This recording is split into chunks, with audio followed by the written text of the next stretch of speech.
माय माऊली नमस्कार. विविध महान संत महिमा ग्रंथ गुरुचरित्र महिमा अध्याय 9 ते 12 अभिवाचन करत आहे. मराठी भावार्थ श्रवण केले तर श्री प्रतिक्रियात गुरुदेव दत्त लिहा. अध्याय 9 ते 12 मराठी भावार्थ आपण अभिवाचनातनं बघूया. कुरवपुरामध्ये श्रीपादांनी एका धोब्याला कसा अनुग्रह दिला त्याची ही कथा आहे. श्रीपाद स्वामी नित्य नेमाप्रमाणे गंगेवरती स्नान संध्या करण्यासाठी त्रिकाल जात असत. त्या गंगेच्या काठावर एक धोबी रोज कपडे धुवायला जात असे. म्हणे गुरुमूर्तींना नित्य नमस्कार करीत असे. एक दिवस श्रीपाद धोब्याला म्हणाले, तू नियमितपणे निरपेक्ष बुद्धीने मला वंदन करतोस, तेव्हा तुझी भक्ती पाहून मी अत्यंत संतुष्ट झालो. यापुढे तू काही नित्योपासना केलीस तर तुझी संसाराची चिंता दूर होईल. त्याप्रमाणे तो नित्य सेवा करण्यास आश्रमात जाऊ लागला. रोज आश्रमामध्ये झाडलोट करून सडा समर्जन करू लागला. तसेच पडेल ते काम सेवाभावाने करू लागला. एकदा वसंत ऋतूतील वैशाख महिन्यात त्या नदीतून एका नावेमध्ये बसून म्लच्छ राजा आपल्या स्त्रियांचं नौका विहार करताना त्याला दिसल्या. त्या सर्वांनी उत्तम आभूषणे वस्त्रे परिधान केली होती. त्याचे सर्व सैन्य नदी तीरावर थांबले होते. राजाचे सर्व ऐश्वर्य पाहून धोब्याला नवल वाटले. आपल्या नशिबी आलेले दारिद्र्य पाहून तो दुःखी झाला. राजाची पूर्वपुण्याई म्हणून त्याला हे सर्व वैभव प्राप्त झाले.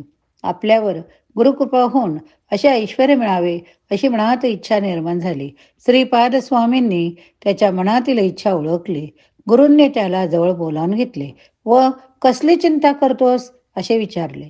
राजाचे ऐश्वर्य पाहून माझ्या मनात असे सुख मिळावे अशी इच्छा निर्माण झाली. आपली सेवा करीत असताना मन विचलित झाले तरी मला क्षमा करावी. तेव्हा श्रीपाद स्वामी म्हणाले, जन्मापासून तू खूप कष्ट हाल अपेक्षा सहन करीत आहे. तेव्हा तुझ्या मनातील तमोगुणामुळे तुला राज्यपद भोगावेसे वाटले. सर्व इंद्रियांचे शमन केल्याशिवाय मन निर्मळ राहत नाही आणि उपासनेमध्ये वितुष्ट निर्माण होते. तेव्हा तुला राजभोग मिळावा असा मी तुला आशीर्वाद देतो. स्वामींचे वचन ऐकून धोबी हात स्वामींचे वचन ऐकून धोबी हात जोडून स्वामींना म्हणाला, हे कृपासागरा, मी राजभोग घेताना तुमच्या चरणांना अंतरेन, तेव्हा आपले दर्शन पुन्हा मला केव्हा प्राप्त होईल ते कृपया मला सांगावे. तेव्हा गुरु त्याला म्हणाले, वैदूर नगरात माझे काही कारणाने येणे होईल. पुढील जन्मी तुझा अंतकाल येईल तेव्हा मी नृसिंह सरस्वती अवतारात तुला दर्शन देईल. श्री गुरु कुरवपुरात राहून नंतर अदृश्य झाले, कारण त्यांना पुन्हा अवतार घ्यायचा होता. अध्याय 9 मराठी भावार्थ बघूया. काश्यप गोत्राचा एक वल्लभेश नावाचा सुशील सदाचरणी ब्राह्मण होता. तो व्यापार करून अर्थार्जन करीत असे. दरवर्षी तो कुरवपुराला यात्रेनिमित्त श्रीपाद स्वामींच्या दर्शनासाठी नियमितपणे जात असे. त्याने एकदा श्रीपाद चरणी नमस केला की, मला व्यापारामध्ये बरकत येऊन अधिक धनलाभ झाला तर मी यात्रेनिमित्त कुरवपुरास येईन, तेव्हा सहस्त्र ब्राह्मणांना इच्छा भोजन घालेन. अशा प्रकारे श्रीपाद चरणी संकल्प करून त्यांच्या चरणी नतमस्तक होऊन परत आपल्या गावी निघून आला. व्यापारासाठी ज्या ज्या ठिकाणी तो गेला तेथे त्याने सचोटीने व्यापार करून खूप धनसंपत्ती मिळवली.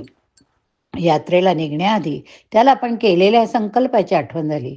त्याप्रमाणे भरपूर धन घेऊन मदतीला काही नौकर घेऊन तो निघाला. त्या नौकरांनी त्याचा विश्वास संपादन केला.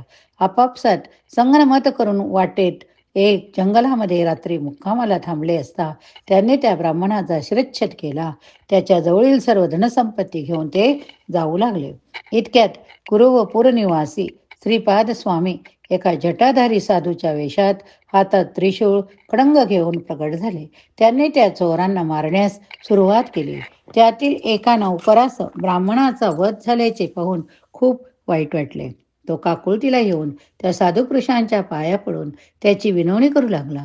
जरी मी ह्या नौकरांबरोबर होतो तरी माझा या ब्राह्मणाला मारण्याच्या कटात सामील होण्याचा हेतू नव्हता. तरी कृपया आपण मला मारू नये, अशी मी आपणास विनंती करतो. स्वामींनी त्या नौकराला जीवदान दिले. त्या ब्राह्मणाच्या अंगावर विभूती प्रोक्षण करून त्याला पुन्हा जिवंत केले. तसेच तो ब्राह्मण शुद्धीवर येईपर्यंत त्याचे व त्याच्या संपत्तीचे रक्षण करण्यास त्या नौकरास सांगून ते अदृश्य झाले. हा सर्व प्रकार पाहून तो नौकर विस्मयचकित झाला. ब्राह्मण शुद्धीवर येईपर्यंत तेथे बसून राहिला. थोड्या वेळाने सूर्योदय झाला. तेव्हा त्याने ब्राह्मणास हलवून त्याच्या तोंडावर पाणी शिंपडून त्याला शुद्धीवर आणले. ब्राह्मणाला ते नौकर मेलेले पाहून अचंबा वाटला. त्याच्याजवळ बसलेल्या नौकराने घडलेला सर्व प्रकार त्याला सांगितला. सर्व धन संपत्ती त्याने ब्राह्मणाच्या स्वाधीन केली. ब्राह्मण त्या नौकराबरोबर कुरवपुरात आला. तेथे श्रीपाद स्वामींच्या पादुकांचे यथासांग पूजन केले. केवळ श्रीपाद स्वामींच्या आशीर्वादामुळे आपण या संकटातून वाचलो व आपला पुनर्जन्म झाला याची खात्री पटली.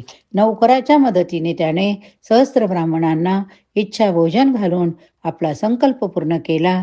त्या नौकरास थोडे धन बक्षीस देऊन त्याचे बरोबर तो आपल्या गावी परत आला. अध्याय 11 मराठी भावार्थ बघूया. पूर्वी कुरवपूर येथे जी विप्र श्री शनी प्रदोष समयी शिवपूजन करीत असे व श्रीपादाची पूजा करीत असे तो कथाभाग अध्याय 8 मध्ये होता. त्या विप्रस्त्रीचा कालांतराने मृत्यू झाला. पुढील जन्मात ती कारंज गावाला वाजसनय ब्राह्मण कुळात शाखेच्या जन्माला आली. तिच्या जातकाप्रमाणे तिचे नाव तिच्या पित्यांनी अंबाभवानी असे ठेवले. ती आपल्या मातापित्याच्या प्रेमळ सहवासात वाढत होती. पुढे ती उपवर झाल्यावर त्यांनी तिचा विवाह त्याच गावातील माधव नावाच्या एका सतशील शिवभक्त ब्राह्मणाबरोबर लावून दिला. अंबाभवानी आपल्या सासरी आनंदाने सुखाने नांदत होती. पूर्वजन्मीच्या वासनेप्रमाणे तिला ईश्वरपूजनाची खूप आवड होती. प्रदोष समयी ती पतीस मनोभावे शिवपूजा करीत असे. वयाच्या 16व्या वर्षी ती गरोदर राहिली. तिला उत्तम डोहाळे लागले. ती ब्रह्मज्ञान बोलत असे. ईश्वर चिंतनात सदोदित मन गुंतवीत असे. 9 महिने पूर्ण झाल्यावर तिला मुलगा झाला. जन्मताच त्या बालकाने ओंकाराचा उच्चार केला. ज्योतिषी लोकांनी ग्रहयोग पाहून त्याचे भविष्य सांगितले. हा मुलगा मोठा योगी पुरुष होणार आहे. त्याच्या मार्गात कोणताही अडथळा आणू नका. सर्व काही याच्या मनाप्रमाणे हो दे. याच्या केवळ दर्शनाने पतित लोक पावन होतील. ही वार्ता गावातील सर्व लोकांना समजली. त्याला पाहण्यासाठी सर्वजण येऊ लागले. मुलगा 10 दिवसाचा झाल्यावर माधवाने त्याचे नामकरण केले. त्याचे पाळण्यातले नाव शालग्राम देव असे ठेवले व नक्षत्र नाव नरहरी असे ठेवण्यात आले. पती पत्नी प्रेमाने त्या मुलाचे संगोपन करीत होती. एके दिवशी अंबाभवानी आपल्या पतीला म्हणाली, माझे दूध मुलाला पुरेसे पडत नाही. तरी बालकाला दूध पाजण्यासाठी एखादी दाई पाहावी किंवा एखादी म्हैस मिळत असेल तर आणावी. ते ऐकता बालकाने आईच्या स्तनाला आपल्या उजव्या हाताने स्पर्श केला. त्याबरोबर दुधाच्या धारा वाहू लागल्या. पुढे अंबाभवानी त्याच्याशी बोलण्याचा प्रयत्न करू लागली. तेव्हा तिच्या लक्षात आले की हा ओंकाराशिवाय काहीच बोलत नाही. म्हणून ज्योतिषाला वैद्याला बोलावले. त्यांनी सांगितल्याप्रमाणे सर्व प्रयत्न केले पण काही उपयोग झाला नाही. मुलाच्या समक्ष आई नशिबाला दोष देऊ लागली. तेव्हा मुलाने खुणेने माझी मुंज करा मग मी बोलेन असे सुचवले. तेव्हा माधवाने चांगला मुहूर्त पाहून मोठ्या थाटाने नरहरीची मुंज केली. भिक्षाळीच्या वेळी आईने त्याला भिक्षा माग असे सांगितले. भिक्षा वाढली त्यावेळी नरहरीने 4ही वेदांचे प्रारंभ म्हणून दाखविले. लोकांना आश्चर्य वाटले. मुलाने मी ब्रह्मचारी राहून वेदाभ्यास करणार आहे तरी तू मला तीर्थयात्रेला जाण्याची परवानगी दे असे आईला सांगितले. हे ऐकून अंबाभवानीला खूप वाईट वाटले. आपला मुलगा मोठा झाल्यावर आपला आधार बनून आपली सेवा करीन असे कोणत्या आईला वाटणारच. हे तिने मुलाजवळ बोलून दाखवले. तेव्हा नरहरी म्हणाला, आई तू वाईट वाटून घेऊ नको ग. तुला आणखीन 4 मुलगे होतील. हे तुझे ते सेवा करतीलच. परंतु त्या माऊलीचे समाधान होईना. म्हणून नरहरीने आईच्या मस्तकावर हात ठेवला. त्यामुळे तिला पूर्वजन्मीचे स्मरण झाले. आपला मुलगा नरहरी हाच आपल्याला मिळालेल्या आशीर्वादाप्रमाणे श्रीपाद श्री वल्लभ आहे असे स्पष्ट दिसले. तिचे आनंदाने हृदय भरून आले. नकळत तिचे हात जोडले गेले. तेव्हा बाल नरहरी तिला म्हणाले, आई मी सांगतो ते ऐक. त्याची गुप्तता रास कुठेही वाच्यता करू नको. आम्ही यती सैन्याशी आहोत, संसारापासून अलिप्त आहोत.